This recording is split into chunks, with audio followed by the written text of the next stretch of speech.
right here at Miss Mandirigma Philippines 2026 Luzon screening. We have here, of course, the Atasha de la Serna. Hi! Hello, Mama Ten. Kamusta? Grabe, isa ka sa mga revelations of this batch, Luzon screening batch. Yes, Hindi ka naman full-blown Kutisera. Why Miss Mandirigma? Bakit ka sumali ngayon?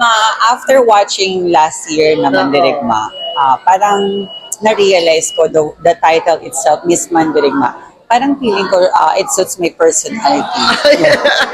Diba? Tapos kasi parang after 15 years, sinantabi ko muna yung pangarap ko para yun nga na kailangan muna magtrabaho.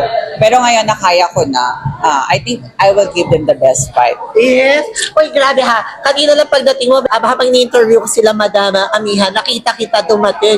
Sabi ko, hala, nangali siya. And Yes. I think ikaw ang isa sa mga magpapaingay ng Ma, pageant na ito, if ever. I'm so excited, Ma. Tsaka I'm so happy to share this stage to my daughter, Karen Montesillo. Kasi parehas kami Oo. taga-Tondo eh.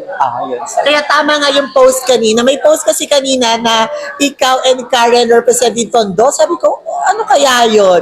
Tapos sabi ko, ayan na nga. Yes, Now that you'll be joining, isa ka mag-iintay at sabi ko nga, magpapaingay ng Miss Mandirigma Philippines. Yes, Ma. Thank you so much, Ma. I'm looking forward. I want to enjoy this journey po. Para kasi parang new experience again eh. After 15 years, Ma, imagine mo, parang last contest ko pa yun eh, sa district competition lang naman. So, ayun, I'm so excited, guys. Sana supportahan nyo. Yes, excited din kami sa pagsali mo. Kasi happy for you for here and again, bigla ko na nagulat kanina sa pagdating mo. Ikaw ang magpapaingay nito. Yes, thank you so much, Thank you so Ma. much. Thank We'll be you po. waiting for your journey here and good luck to you. Atasha de la Serna here. Muli, ako po si Atasha de la Serna, ang tunay na maganda at may pusong mandirigma. Yes!